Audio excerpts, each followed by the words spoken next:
Namaskaram. Sanatana Dharma is time immemorial. It's eternal. Its values, its practicality is also everlasting. It has stood the test of time because it has been able to adapt itself to the changing periods. Now we are at a crucial juncture. Bhagavan has a very peculiar practice.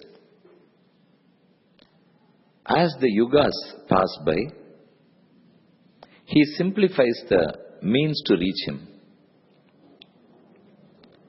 To cite a sloka, Dhyayan Krite, Yajanyajnaihi Tretayam, Dwapare Archayan, Yadapnoti Tadapnoti, Kalau Sankirtya Keshavam. In the first yuga, which is Krita Yuga, we were all blessed with very long life and a very strong personality. We were full of sattvic qualities. So Bhagavan showed us a difficult path, which is the path of meditation, Dhyana Marga. Then in Treta Yuga, our lives shortened, our ability got reduced. So he too simplified the means. Yajan Yajnaihi Tretayam. By performing penances, by yaga and yajna, we were reaching moksham. Then the third yuga, he further simplified. In the fourth, the most simple form of Nama Sankirtana. So, from this action of Bhagavan, it is evident that he is willing to simplify. He is not willing to compromise on the ultimate objective, but he is willing to simplify the means to reach that objective. We have to accomplish the same goal, but the ways may be simpler.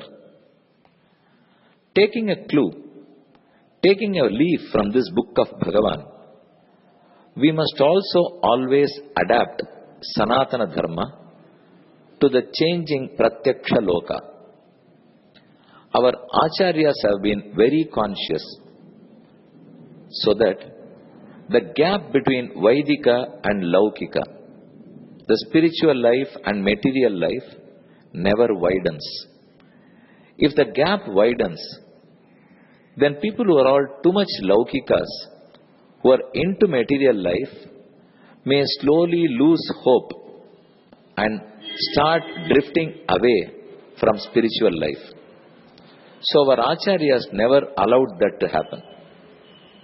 Today, we have changed a lot of the prescriptions in Sanatana Dharma, but we are yet to approve or ratify all those changes. Changes occur, but they have to be authenticated by Acharyas. We as common people, we do not have the authority, we can't authenticate changes. But changes are inevitable. They have happened already. For example, we were supposed to have only well water, but today we can't find it anymore. We were supposed to spat on the floor to eat, but we all use tables and chairs now. Not that I am using, but still I am telling you, sharing with you. So many Sanatana Dharmic practices have changed, but they have not been approved. So I think this is time that all Acharyas, Mathadhipatis, they sit together. They cannot dilute anything. They too don't have the authority to do it. Neither they would do it. They should sit together, think about these changes, try to adapt, and give us all a guideline. You can't change the Vedas, but certainly you can give some annexure to them, an addendum. When I say so, you may ask me, why should we change, why should we dilute? We need not. I am only requesting that it has to be simplified. If you don't, We have already changed them.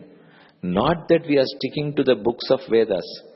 In practice, we have already changed them. But it is better that those changes are ratified by our acharyas. If they don't, then we will be doing something without their approval. We will have a feeling of guilt. Instead, it is better they guide us. There is one more request. There are many sadhas, Bhashya sadhas, Brahma Sutra sadhas, Upanishad sadhas, Gita sadhas, where great scholars get together. They talk about highly technical issues, but they don't reach us. I think now is the time that these sadhas, all the conferences, the seminars, must be closer to public. The Vidwans, the scholars might take the resolutions that are passed in these conferences, the materials that are shared in these conferences with common man like us. If I have a doubt on karma, whom should I put it to? I can put it to this conference of scholars. They can take subjects that are more relevant to today's life. Those subjects must be discussed in the background, in the backlight of Shastras. They must be discussed and resolutions passed, and those resolutions must be given as guidelines to common people like us.